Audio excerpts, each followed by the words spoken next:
Todo empezó con una llamada equivocada. O eso creí yo. Era un miércoles por la tarde. Acababa de salir del trabajo y estaba en la cola del Mercadona, cuando mi móvil sonó. Número oculto. Dudé un segundo, pero contesté. Y al otro lado, una voz masculina dijo, «Ya estoy en el hotel, ¿subes tú o bajo yo?» Me quedé helada. Fue solo un segundo. Lo suficiente para que él se diera cuenta de que no era quien esperaba. «Clara», preguntó. Yo colgué sin decir palabra. Me temblaban las manos. El detalle absurdo es que mi nombre también es Clara. Durante los primeros segundos pensé que era una broma. Luego lo olvidé. Pagué, conduje a casa, hice la cena, hablé con Julián, mi marido, de cosas sin importancia, pero la llamada no se me iba de la cabeza. ¿Subes tú o bajo yo? Esa frase me rebotaba por dentro como una alarma silenciosa. Esa noche no dormí. Me sentía rara. Y no por el contenido de la llamada, que podía haber sido perfectamente un error real, sino por cómo mi cuerpo reaccionó. No fue incomodidad, ni miedo. Fue otra cosa. Una especie de descarga eléctrica, de algo prohibido. De algo que me removió. A la mañana siguiente, mientras caminaba al trabajo, lo decidí. Marqué el número oculto. No hubo respuesta. Lo intenté otra vez. Nada. Me dije que era lo mejor. Que no tenía que insistir.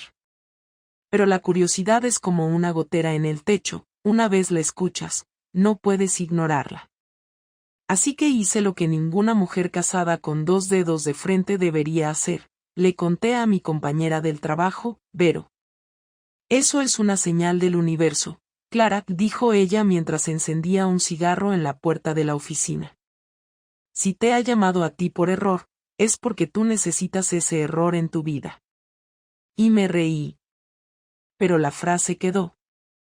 Esa misma tarde, me llegó un mensaje al móvil desde un número desconocido. Perdona por ayer. Me equivoqué de número. Soy Raúl. Raúl. Le respondí, tranquilo, no pasa nada. Espero que tu cita no se haya enfadado. Y ahí empezó todo. No fue rápido. Ni torpe. Ni de película. Fue real, lento, extraño. Raúl era mayor que yo, divorciado, trabajaba como comercial en una empresa de suministros industriales. No era guapo de esos que te dejan sin aire, pero tenía algo. Seguridad. Descaro. Y una forma de hablar que te hacía sentir que solo tú estabas en su mundo. Las primeras semanas fueron mensajes esporádicos. Luego llamadas cortas. Luego cafés. Yo me mentía diciéndome que no pasaba nada, que solo necesitaba hablar con alguien diferente, salir de la rutina, escuchar una voz que no fuera la de Julián hablando de facturas o de su dolor de espalda. Y por eso cuando me invitó a comer, dije que sí. Y cuando me tocó la mano por primera vez, no la aparté. No fue un impulso. Fue una decisión. Silenciosa, interna, egoísta. Pero mía. Julián no sospechaba nada. Seguía con su rutina, trabajo, sofá, telediario, cama. Yo era la que había cambiado. Y la que sabía que estaba entrando en una zona de no retorno. Pero todavía no había pasado nada. No al menos en el sentido más físico de la palabra. Hasta que pasó. Fue en un hotel de carretera. Uno de esos con habitaciones impersonales y luces frías. No fue romántico. No fue espectacular. Fue torpe, con nervios, con risas incómodas. Y después, un silencio raro. Me vestí rápido. Raúl me dijo que me veía preciosa, que le encantaba estar conmigo, que me notaba viva. Y yo le sonreí mientras sentía una mezcla de náusea y adrenalina. Esa noche, al llegar a casa, Julián me estaba esperando con una copa de vino y la serie que solíamos ver juntos los viernes. Me senté a su lado. Y ahí, con su brazo sobre mis hombros y su risa tonta por algo que dijo el protagonista, supe que acababa de destruir algo. Que había cruzado una línea de la que no hay vuelta atrás. Pero también supe que no me arrepentía. 3 días después de aquel encuentro en el hotel con Raúl, mientras yo trataba de actuar con normalidad en casa, ocurrió algo que no vi venir. No fue Julián espiando mi móvil ni siguiendo mis pasos, ni una conversación sospechosa que alguien escuchó. Fue algo mucho más simple y, precisamente por eso, mucho más efectivo. Había una reunión de vecinos esa noche, y Julián tenía que asistir porque llevábamos meses con un problema de ruidos en el piso de arriba y era de los que se tomaban esas cosas en serio. Yo me quedé sola en casa. Lo normal sería que aprovechara para hablar con Raúl o al menos intercambiar mensajes, pero esa tarde él me había dicho que tenía una cena con su hija adolescente y que no podía escribirme. Así que me preparé una infusión, me senté en el sofá y puse Netflix, como cualquier esposa aburrida. Al cabo de media hora, sonó el telefonillo. No esperaba a nadie. Pensé que era publicidad o alguien que se había equivocado, así que no contesté. Pero al rato, sonó el timbre de la puerta. Me acerqué, miré por la mirilla y casi se me cae el alma a los pies. Era Raúl. Abrí la puerta como una idiota, sin saber qué decir. Él sonreía como si todo fuera normal. Pensé que podía verte aunque fuera un momento. La cena con mi hija se canceló, dijo como si se tratara de un saludo entre amigos. Le hice un gesto para que entrara y le pedí que no hablara alto, que Julián no tardaría en volver. Él se rió, se acercó y me besó en el cuello, como si eso fuera lo que tocaba hacer. Todo pasó muy rápido. Yo estaba nerviosa, incómoda, y él lo notó. ¿Estás bien?, me preguntó. Asentí. Pero no lo estaba. Lo siguiente que hizo fue sacarse una bolsa del bolsillo de la chaqueta. Te traje esto, dijo. Era un perfume. Uno caro. De esos que yo jamás me habría comprado. No supe qué decir. Le di las gracias con la voz temblando, y cuando fui a dejarlo sobre la mesa del salón, escuché la puerta del portal cerrarse abajo. Raúl también lo oyó. Se puso serio. Me miró. ¿Es él? No tuve tiempo de responder. Julián ya estaba subiendo las escaleras. Le dije a Raúl que saliera por la puerta del balcón, que daba al patio interior. No había nadie. Era la única opción.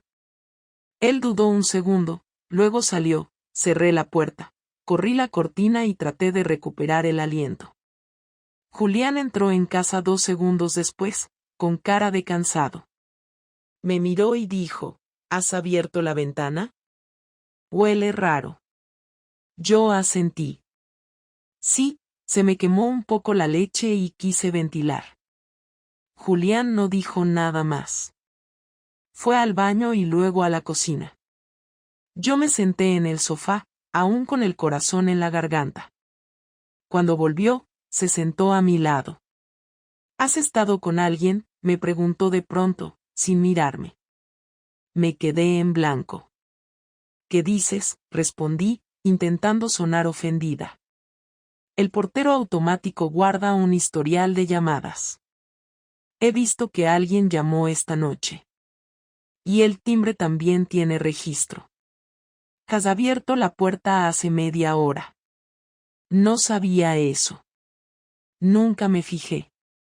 Era una tontería técnica, una función cualquiera, pero en ese momento me sentí estúpida por no haberlo pensado. Era publicidad.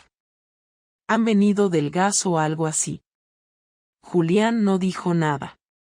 Se levantó, fue al balcón, descorrió la cortina y miró hacia afuera. Raúl ya no estaba. Julián volvió a cerrar y se giró hacia mí. ¿Estás segura de que no había nadie más? No contesté. Fue un silencio que duró demasiado. Y en ese silencio se derrumbó todo. Él lo entendió. No necesitó una confesión. No necesitó pruebas. Me miró durante un rato largo, sin rabia, sin gritar, sin moverse. Solo me miró con una mezcla de decepción y algo más difícil de definir. Algo parecido al desprecio, pero más triste. ¿Cuánto tiempo?, me preguntó. Poco. ¿Quién es? No importa. ¿Te acuestas con él? Sí. Ahí terminó todo. No dijo nada más. Se fue a la habitación y cerró la puerta. Yo me quedé en el sofá, sin llorar, sin moverme, sin entender muy bien qué acababa de pasar. Durante los días siguientes, no hablamos del tema. Él no me gritó, no me insultó, no me echó de casa. Simplemente empezó a tratarme como si fuera una compañera de piso que le caía mal. Desayunaba solo, se duchaba con la puerta cerrada, no me tocaba ni con la mirada. Era peor que un enfado, era la indiferencia más seca que había sentido nunca. Y en medio de eso, lo más doloroso era saber que se lo merecía. Que no podía decirle nada. Que no tenía ni un solo argumento para defenderme. Una noche, me llamó su hermana. Estaba extrañada porque él había pasado por su casa con una caja llena de libros y algunas carpetas. Pensó que nos habíamos peleado. Le dije que todo estaba bien, que era una tontería. Pero sabía que él ya estaba empezando a organizar su salida. Julián no era de los que improvisaban. Lo que no esperaba era lo rápido que lo haría. El viernes siguiente, cuando volví del trabajo, ya no estaba. No había dejado nota. Solo faltaban algunas cosas: su ordenador, sus libros, algo de ropa. Ni siquiera se llevó el cepillo de dientes. Esa noche no dormí. Me pasé horas mirando el techo. Pensando en lo que había hecho. No por culpa. La culpa no era nueva. Ya la sentía desde semanas antes. Lo que me dolía era la reacción de él. La frialdad. La forma en la que me había borrado de su vida sin levantar la voz. Como si yo ya no importara. Como si no hubiera valido la pena ni discutirlo. A la mañana siguiente, recibí un mensaje de él. Era corto. Solo decía: hablaremos cuando esté listo. No decía cuándo. Ni dónde. Ni si había posibilidad de solución. Solo que algún día hablaríamos. Y eso me dejó en el limbo. Lo peor de una traición no es el momento en que ocurre, sino el vacío que deja después. Y ese vacío fue lo que me hizo entender que no tenía ni idea de lo que vendría después. Y que la conversación más difícil todavía estaba por llegar. Cuando Julián por fin decidió hablar conmigo, habían pasado ya 12 días desde que se marchó de casa. Fueron 12 días de silencio casi absoluto, sin mensajes más allá de uno donde me pidió que no le llamara y que no fuera a casa de su hermana a buscar información sobre él. Me quedé en nuestro piso sola, sintiendo cada espacio como si no perteneciera a nadie. No salí casi con amigos, no hablé con mi familia, no intenté distraerme. Me quedé quieta porque no sabía moverme de otra forma. No sabía si debía prepararme para un divorcio, para una pelea, para una conversación madura o para un ataque de rabia. No sabía si él volvería a casa o si simplemente me pediría las llaves y ya está. Lo único que sabía era que yo había sido la que rompió algo y que él tenía derecho a reaccionar como quisiera. La tarde en la que me escribió para quedar, yo estaba en la cocina preparando un plato de pasta sin ganas de comérmelo. Leí su mensaje varias veces. Ponía simplemente que a las 8 vendría al piso para hablar. No decía más. No preguntaba si podía, ni si me venía bien, ni si quería. Era una cita obligatoria. Lo entendí. Lo acepté. Me pasé una hora andando del salón a la cocina sin saber si recoger la casa o dejarla como estaba, si arreglarme un poco o presentarme tal cual. Al final opté por ordenar lo justo, quitar platos y poner algo de aire fresco. No porque quisiera impresionarlo, sino porque me pareció que una conversación así merecía cierto orden alrededor. A las 8 en punto sonó la llave en la puerta. Lo reconocí por el sonido. Entró sin decir hola, cerró y se quedó de pie en la entrada, mirando alrededor como si fuera él quien había estado allí solo y yo fuera la que venía a visitar. Llevaba una mochila y una chaqueta vaquera. Parecía cansado, quizá porque no estaba durmiendo bien, o quizá porque hablar conmigo debía parecerle algo que le pesaba. No le quise preguntar. No tenía valor para hacer ninguna pregunta. «Podemos sentarnos», dijo. Su voz era normal, sin un tono agresivo. Normal. Eso era lo que más me inquietaba. Asentí y fuimos al salón. Él se sentó en el sillón y yo en el sofá. Tuvimos unos segundos de silencio antes de que hablara. Me miró sin apartar la mirada, como si quisiera asegurarse de que no esquivaba nada. «Quiero que me digas exactamente qué pasó», empezó. «Quiero saber cuándo empezó, qué hacías, si lo llevabas planeando, si fue algo puntual o algo largo, y quiero que no me mientas porque no quiero volver a pasar por lo mismo. No me interesa escuchar excusas de que te sentías sola o que estábamos distantes. Eso lo hablamos después. Primero quiero los hechos». Yo respiré hondo. No sabía por dónde empezar. Le dije que no había sido algo largo, que Raúl apareció por una casualidad y que no busqué nada. Él frunció el ceño.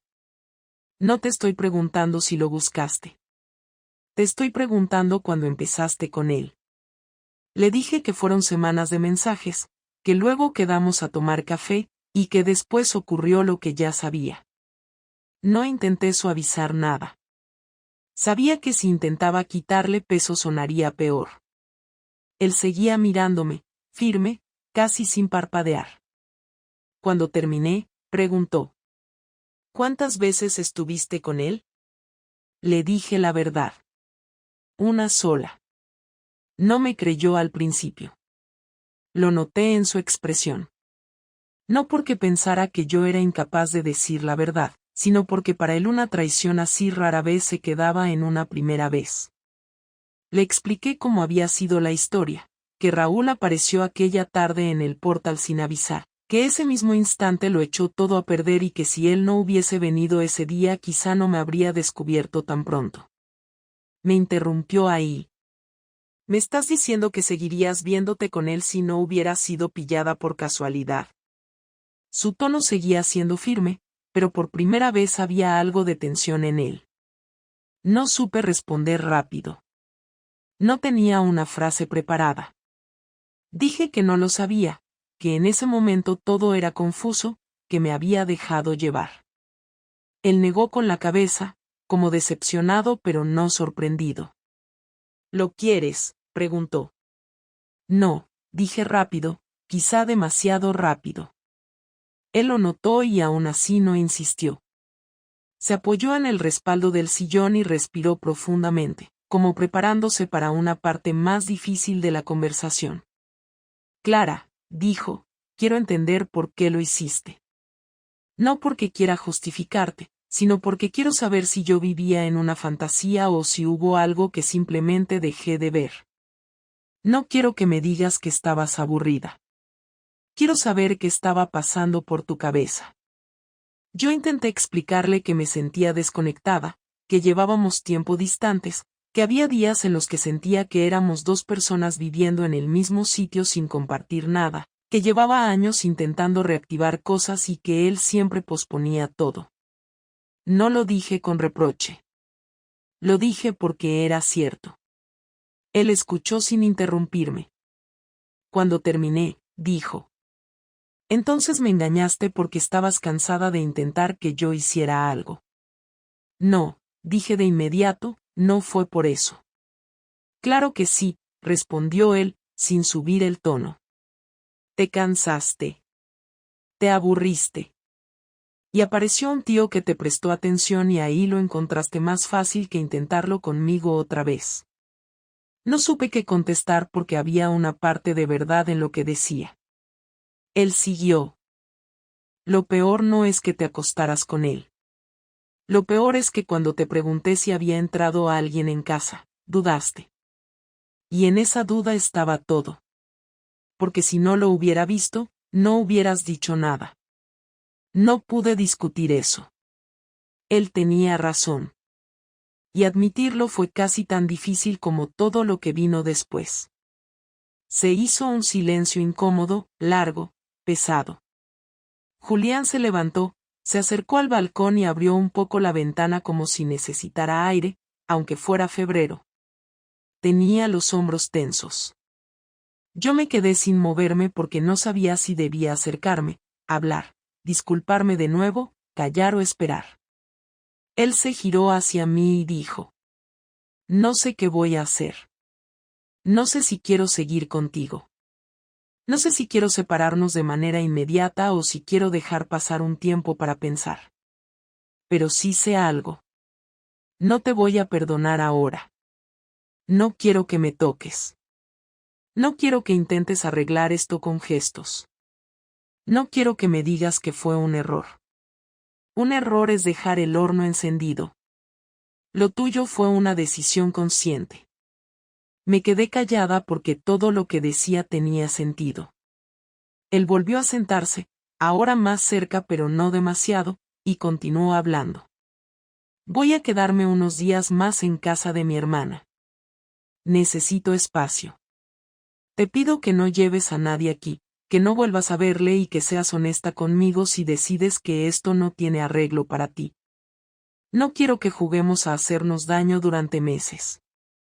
Le dije que lo entendía. Él asintió, pero su cara no mostraba alivio. Solo desgaste. Quiero hacerte una pregunta más, dijo. ¿Te arrepientes de él o te arrepientes de que yo me enterara? No pude responder con rapidez. Tuve que pensarlo porque no quería decir algo vacío. Le dije que me arrepentía del daño causado, de la forma en que todo se había hecho, de haberlo arrastrado a un escenario que él no merecía. Él agachó la cabeza y se pasó la mano por la cara, agotado. Necesito tiempo, Clara. Y tú también lo necesitas. No te hagas la idea de que vamos a estar bien en una semana. Tampoco quiero prometerte que esto se va a romper mañana. No tengo la respuesta. Después de eso se levantó. Cogió su mochila. Miró alrededor del piso como si fuera un lugar nuevo. Me miró a mí un segundo más.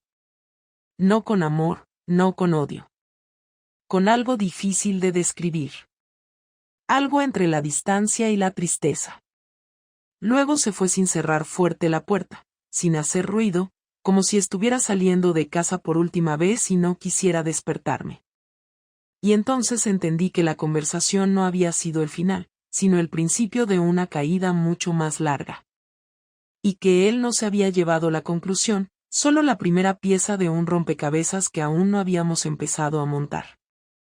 La venganza de Julián no llegó de golpe ni con gritos, tampoco llegó con violencia ni con un espectáculo dramático.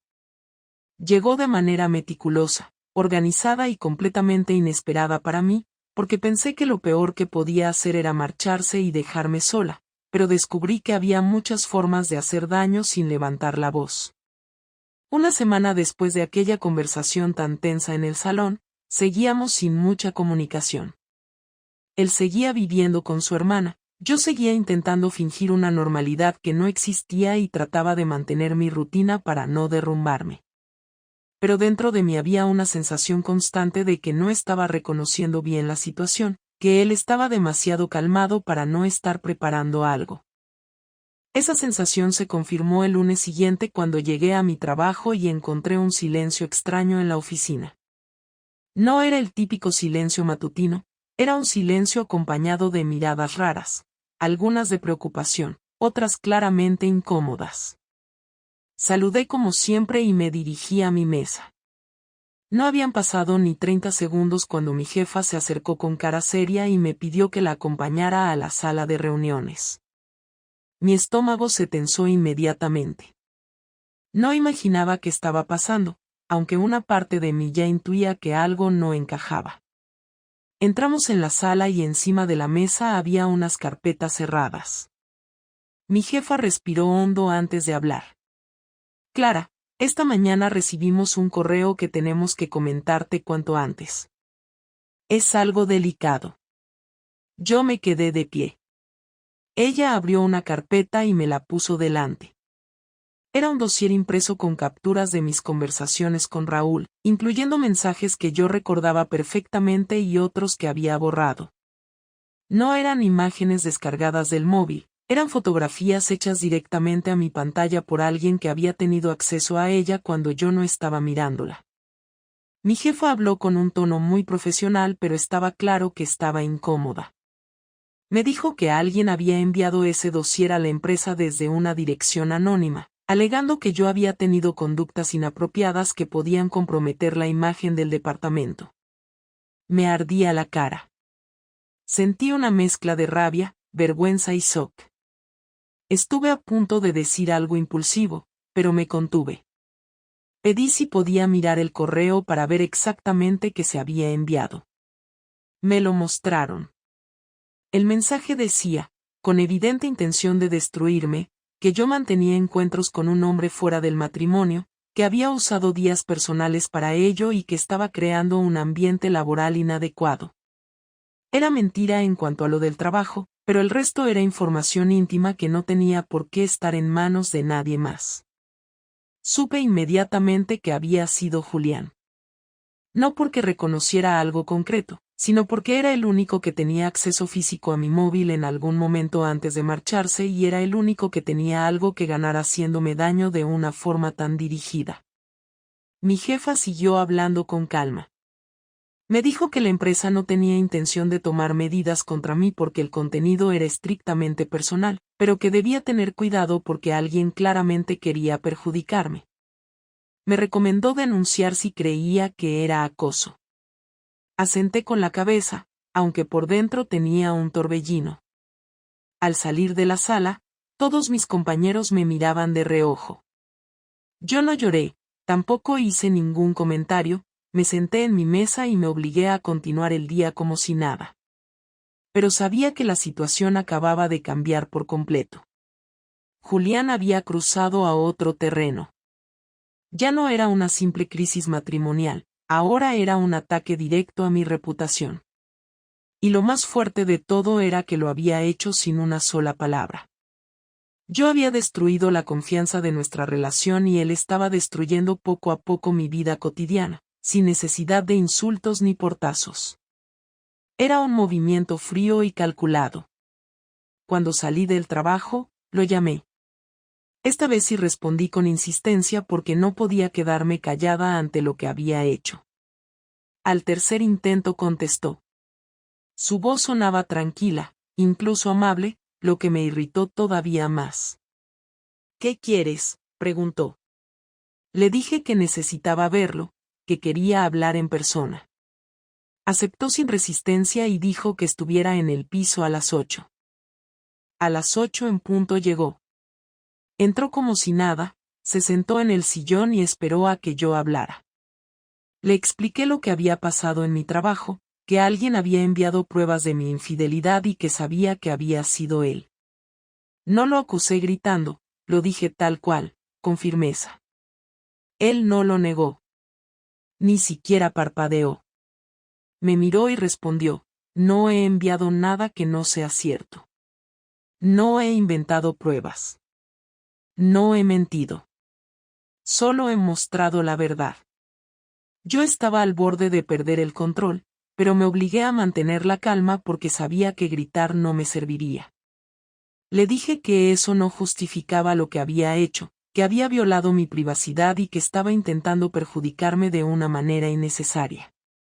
Él respondió con una frialdad que nunca le había visto. Me engañaste. No una vez, sino muchas, porque engañar no es solo acostarte con alguien, es cada mensaje que le enviaste, cada vez que me miraste a la cara sabiendo lo que estabas haciendo, cada vez que fingiste normalidad. Yo no voy a levantar la voz ni voy a hacer un drama. Solo quiero que experimentes una parte de lo que yo sentí al descubrirlo. No voy a inventar nada. Solo voy a dejar que la verdad circule donde corresponde. Esa frase me dejó sin palabras. Julián sabía exactamente dónde golpear.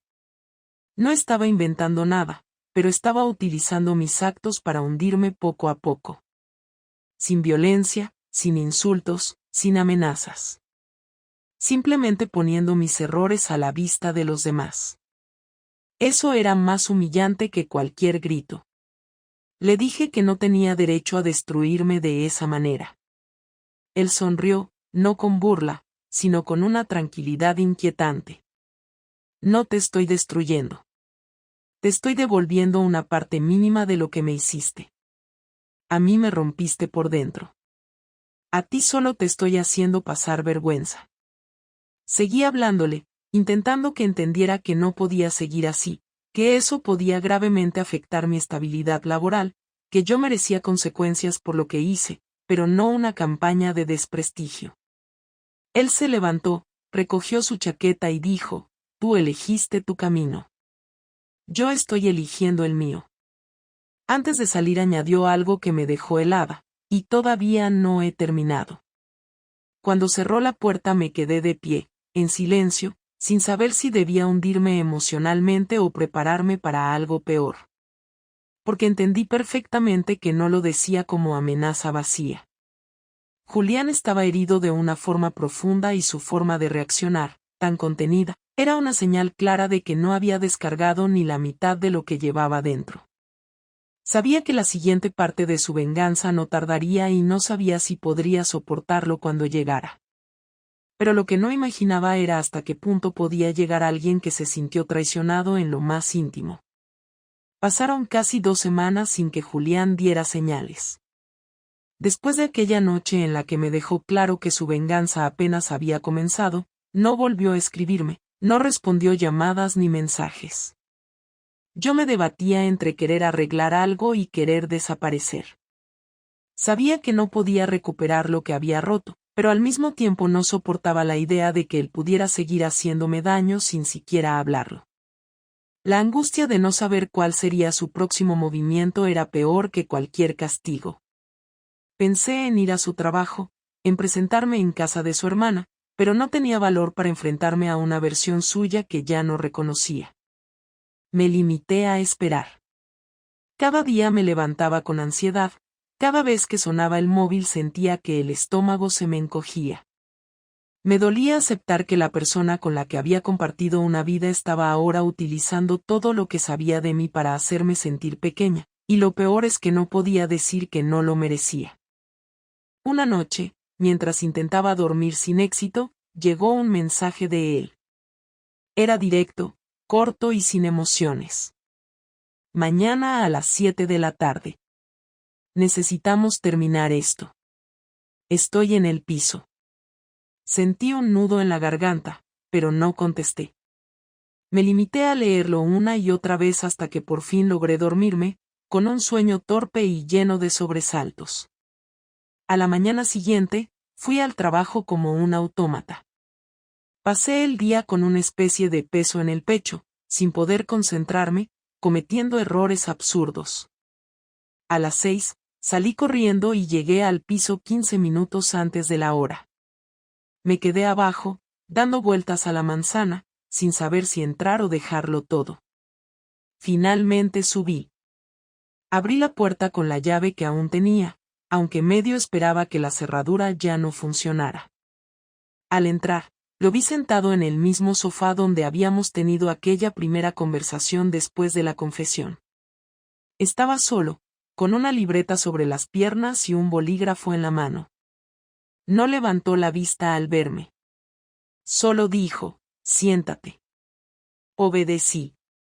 Me senté frente a él, con la espalda rígida.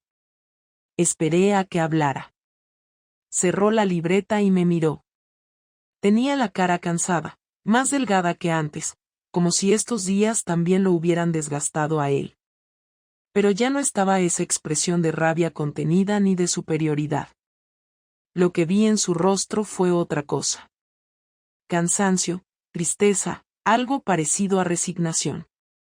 Comenzó a hablar sin rodeos. No quiero seguir con esto, Clara. No quiero convertirnos en enemigos.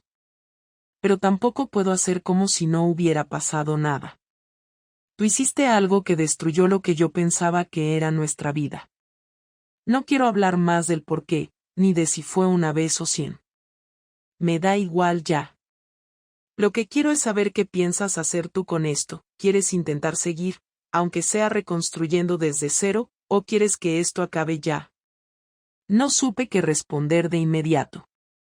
Me había imaginado muchas veces esta conversación, pero en todas esas versiones yo hablaba primero, yo lloraba, yo pedía perdón, yo explicaba. Esta vez no tenía nada ensayado. Le pregunté si aún me quería. Su respuesta fue inmediata. No lo sé. En este momento no, y si alguna parte de mí aún siente algo, está enterrada bajo tanto dolor que ni siquiera la puedo encontrar. Asentí.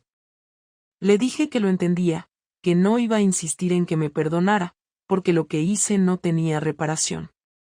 Le dije que me equivoqué, que lo traicioné y que eso no se borraba con disculpas. Le dije también que había pensado mucho en todo, que me había dado cuenta de que nuestra vida juntos estaba llena de rutinas vacías, de silencios que nos tragábamos por no discutir, de falta de conexión desde hacía años. Pero que, aunque eso fuera cierto, nada justificaba haberle mentido. Julián escuchó todo sin interrumpirme. Cuando terminé, me miró durante unos segundos largos y luego habló con una calma que me dolió más que cualquier grito. No me interesa justificar nada, Clara. Todos tenemos motivos para hacer cosas, pero no todos cruzamos ciertas líneas. Yo también me sentí desconectado. También tuve momentos en los que pensé que lo nuestro ya no funcionaba. Pero no fui a buscar a nadie. No me acosté con otra persona. No empecé una relación paralela en secreto. Me aguanté, esperé, y cuando noté que ya no había chispa, te lo comenté. ¿Recuerdas hace unos meses cuando te dije que no sabía si estábamos bien? Me miraste y dijiste que no exagerara. Esa fue tu forma de resolverlo. Me sentí pequeña. Sabía exactamente a qué momento se refería. Había intentado borrar esas señales, esos avisos, porque no quería enfrentarme a la posibilidad de que el matrimonio estuviera roto. Y ahora estaba escuchando, en voz alta, que todo eso se había importado. Le pregunté entonces qué quería hacer él. Si deseaba el divorcio. Si ya había hablado con abogados. Me respondió con la misma frialdad calculada de los días anteriores. No he hablado con abogados todavía. Quería escucharte primero. Pero si me dices que tú tampoco quieres seguir, lo haré mañana mismo. No tengo interés en vivir una guerra. Solo quiero cerrar este capítulo con dignidad. Le pedí que me diera unos días para pensarlo. Me dijo que podía tenerlos, pero que no esperara mucho, porque él necesitaba seguir con su vida. Que no iba a quedarse estancado en este dolor.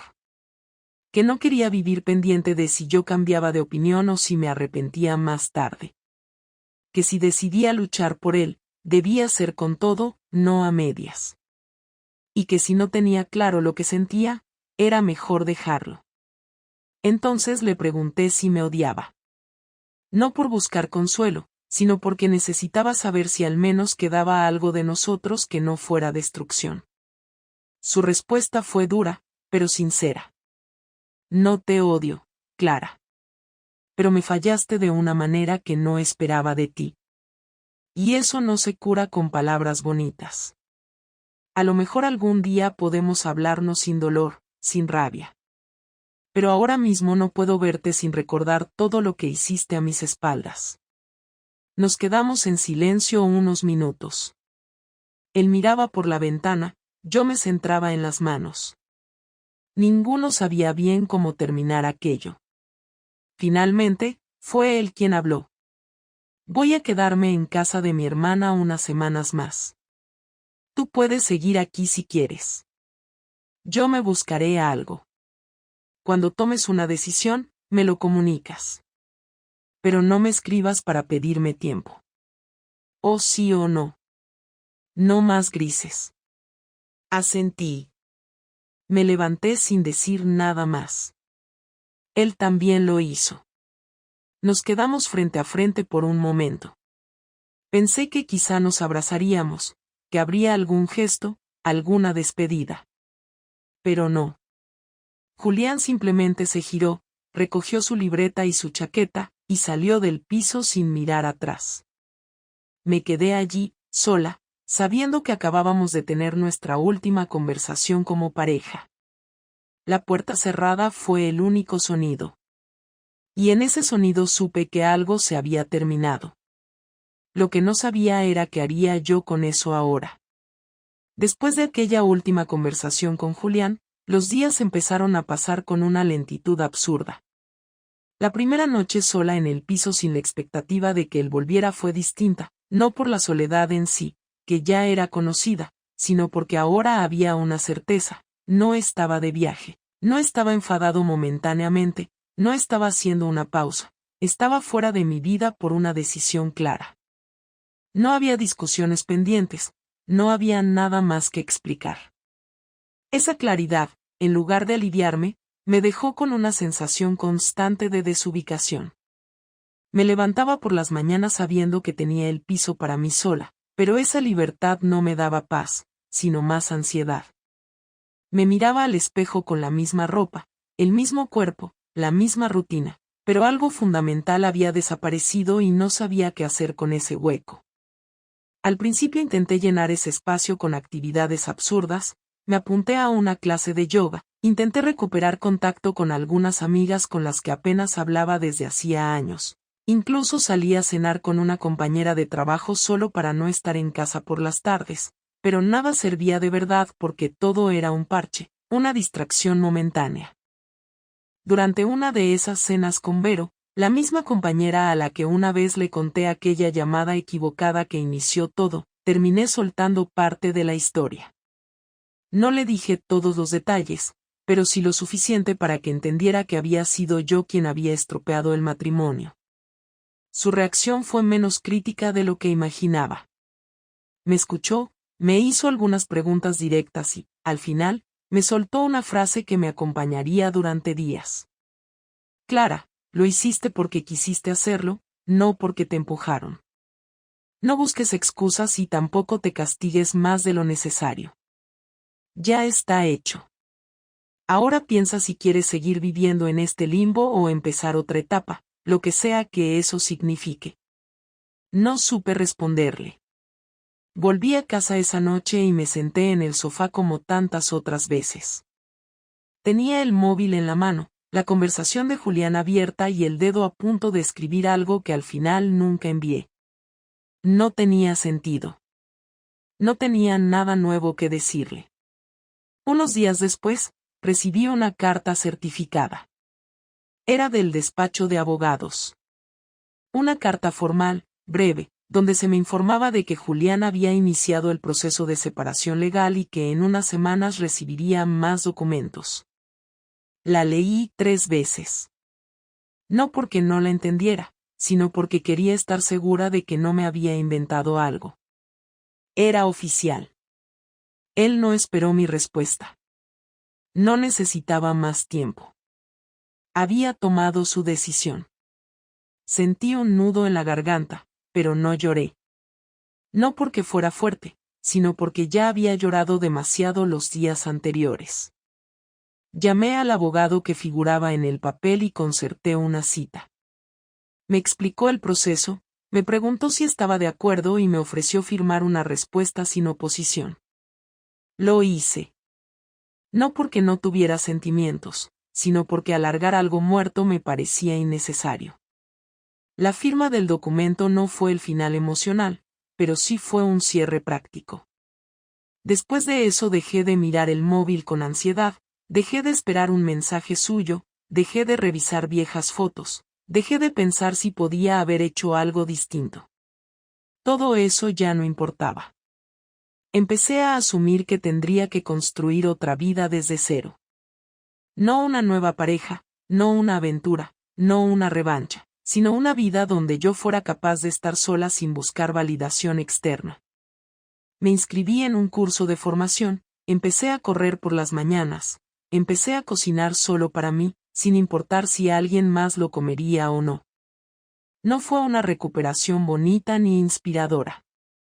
Fue lenta, con recaídas, con días en los que no quería levantarme de la cama. Pero fue real. Un mes después de firmar los papeles, lo vi por casualidad en una cafetería del centro. Estaba solo, con un libro en la mano. No me vio. Me quedé a una distancia prudente, observándolo. Tenía otra expresión, más relajada.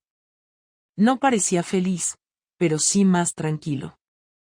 Me pregunté si estaría viendo a alguien, si había conseguido soltar toda la rabia que tenía dentro. No me acerqué. No tenía sentido. Ya no era parte de su presente. Yo era solo un recuerdo malo, algo que él había decidido dejar atrás. Caminé en dirección contraria sin mirar atrás. Con Raúl corté todo contacto desde el día en que Julián lo descubrió. Él intentó escribir algunas veces, incluso me llamó, pero nunca contesté. No porque tuviera miedo, sino porque sabía que seguir con él solo empeoraría todo. No tenía sentido mantener una relación nacida desde la mentira. Él no era una víctima. Sabía perfectamente en qué se estaba metiendo. Simplemente no le importó. Y a mí me dejó de importar también. Después de todo, no volví a enamorarme. No tengo ninguna historia romántica que contar después de Julián. Lo que tengo es una colección de momentos pequeños en los que aprendí a estar sola. Una noche cenando sin el móvil sobre la mesa. Un domingo en silencio, sin televisión. Un paseo largo por el parque sin pensar en nadie más. Puede sonar poco, pero para mí fueron logros. Porque por primera vez en mucho tiempo, empecé a escucharme.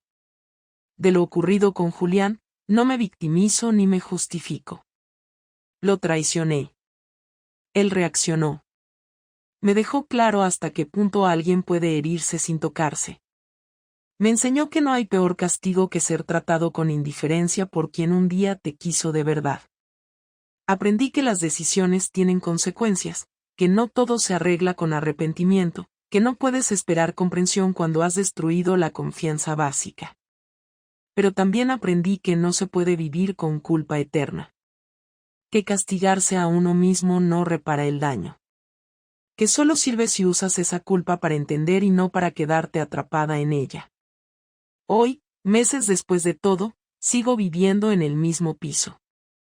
No por apego, sino porque lo convertí en otra cosa. Cambié los muebles, pinté las paredes, tiré muchas cosas. No dejé nada de lo que compartíamos porque no quería recuerdos, quería espacio. A veces, cuando cae la tarde, me siento en la terraza y recuerdo partes de nuestra vida que sí fueron buenas. Porque las hubo. Y no me duele recordarlas. Me duele haberlas perdido de una manera tan fea, tan innecesaria. Pero si algo me queda claro, es que no volvería a actuar igual. Y no por miedo a las consecuencias, sino porque me conozco mejor ahora. Porque sé qué señales ignoré, sé qué cosas busqué fuera cuando tenía que haber mirado dentro, y sé también que si vuelvo a compartir mi vida con alguien, será desde otra conciencia. Esta historia no tiene final feliz. Tampoco tiene un cierre épico. Solo tiene lo que pasó. Y lo que vino después. Y a veces, eso es lo más real que se puede contar.